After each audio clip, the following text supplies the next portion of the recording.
The epidemiological study designs can be broadly divided into two types. First is the observational type of study. In observational studies, we do not interfere in the process of the disease or whatever factor we are studying.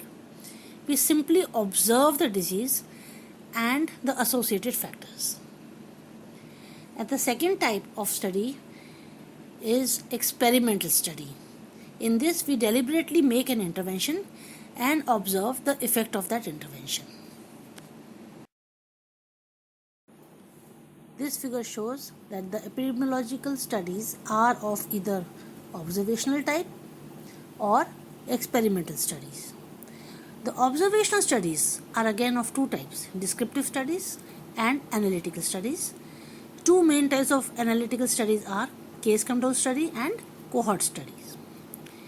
Three main types of experimental studies are randomized controlled trials using patients as the units of study, field trials using healthy individuals as units of study, mostly for assessing preventive agents like vaccines, and community trials where the intervention is made at the community level. We will first deal with the observational studies. As we already talked, they are of descriptive studies and analytical studies. Two main types of analytical studies: case control and cohort. The experimental studies have three main types: randomized controlled trials, which uses patients as unit of studies and it is mostly used for assessing a new therapy; field trials, which uses healthy individuals in the field, that is why the name, and it is mostly used for assessing the efficacy of preventive agents, mostly vaccines. Community trials uses communities at the unit of study because the intervention is made at the level of community. So a number of communities, which may be any village, ranging from village to countries. So a group of communities have the intervention done, the other group is not, and then the results are compared. First, we deal with the descriptive studies. It's a type of observational study, and descriptive means we describe the disease as it occurs in the community. So in a typical descriptive study, the disease distribution is studied in a population and then described in the terms of time, place and person. Time means whether it has increased over time by repeated descriptive studies. Place, which places in the given area have a higher prevalence.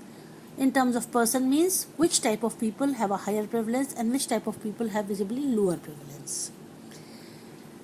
This description in terms of time, place and person can give clues regarding the probable risk factors. So the factors which have been found to be associated with in descriptive study are called as risk factors. I identified as risk factors one or more which may later prove to be the actual cause of the disease. A case report is a descriptive study of a single patient, and a case series is the descriptive study of a small group of patients. And a case series is useful when the disease is a new disease, new emergent disease, or an uncommon disease, or caused by a single rare kind of exposure. The example, vinyl chloride causing angiosarcoma, and the next example. Case reports or case series may be the first study to provide clues in identifying a new disease.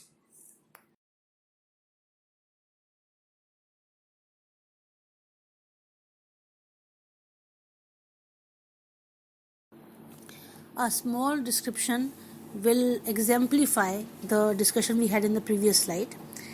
There was an epidemic of cholera in 1800s in London. At that time, bacteria was not known to exist because there were no microscopes. So a descriptive study was launched to search for cases in the population. The descriptive study showed that the prevalence was more around a particular hand pump, and this provided a clue that the causative factor is probably infectious and spreads through water. So what they did is they pulled out the handle of that hand pump, and you know what? The epidemic stopped. It was under control. So control measure was initiated even without the knowledge of bacteria. A few lines about case control study design, which is a type of analytical observational study. A set of cases, that is patients of the disease under study, is assembled. You can see on the left hand side there is a circle in which there is a group of patients denoted by blue dot each. Then another set of controls. Controls are those who do not have the disease but are otherwise similar to the cases. Another such group is chosen on the right hand side, denoted by red dots each. After meticulous matching with the cases, matching means that for each case we choose 1, 2 or 3 controls who are otherwise similar to the case, gender wise, age wise, socioeconomic status, etc., but that they do not have the disease under study. So this is known as matching. We have a group of cases on the left side and controls on the right side. Next, the history of exposure to the suspected risk factor, which was identified in the epidemiological study, is ascertained from all the members of the control group and the cases. The history of the exposure can be either through asking questions or checking their previous health records. Next, the prevalence of exposure in the cases group is compared with the prevalence of exposure in the controls. Here you can see the dots which have turned purple are the ones who have a history of exposure in the cases. So we can see there are 10 cases with exposure, whereas 3 controls with history of exposure. So 8 versus 3.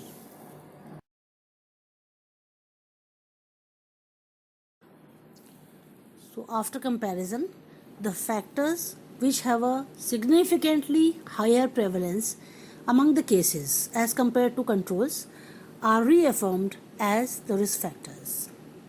By the same argument, factors which are significantly higher in the control group as compared to cases can be called as possible protective factors. So we have one or more risk factors. Which one is a larger risk factor? Which increases the risk by a higher amount? We calculate odds ratio for each risk factor. Odds ratio is an estimate of the risk associated with the risk factor that you want to study. In case control study, odds ratio is calculated. How is it calculated? See the table. A plus B are the cases out of which A have the risk factor history and B do not. C plus D are controls out of which C have the risk factor history and D do not. Odds ratio is A into D divided by B into C.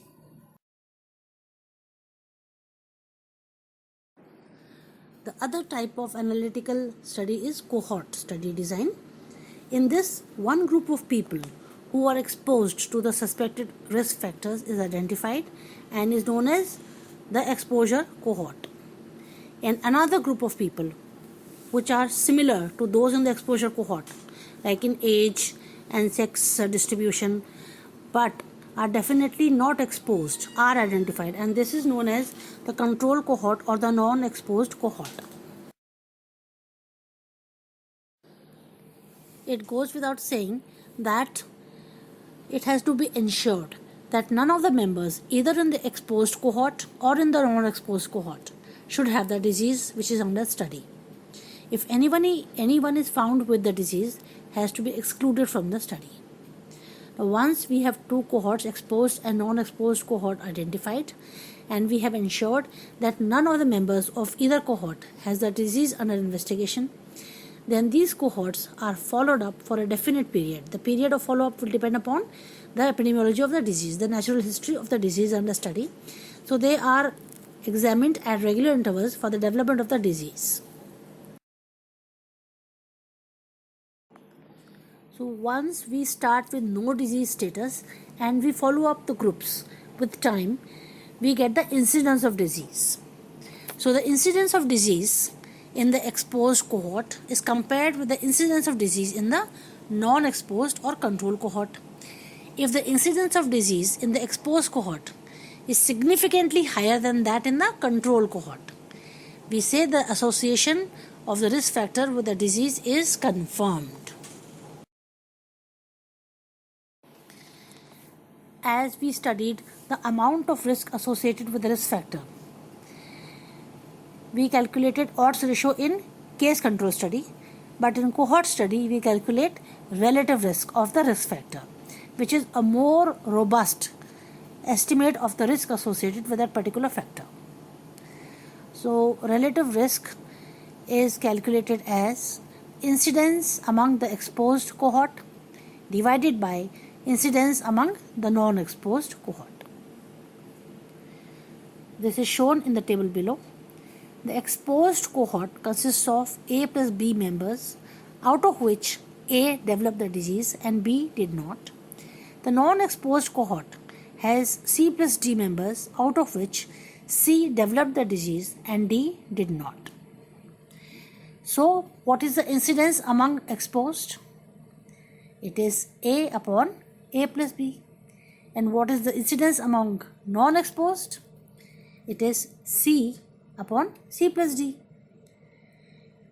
So, relative risk is A upon A plus B, that is incidence among exposed, divided by C upon C plus D, that is incidence among non-exposed. Experimental study is mostly for assessing a new therapy or a new vaccine, and rarely for confirming a risk factor, because exposing one group to risk factor and not to other may be ethically wrong. So experimental studies have a lot of ethical issues. So in brief, we will list out the steps of an experimental study. Cases of the disease are identified, and these are then included in the study after they give their informed consent. So once we have a group of patients of the disease under study and they have consented, we randomly allocate them to either to a study group or control group. This process is known as randomization. So by randomization, we allot the cases to either control group or to study group. The study group is deliberately exposed to the therapy, and the other group is given a placebo, which is known as a control group.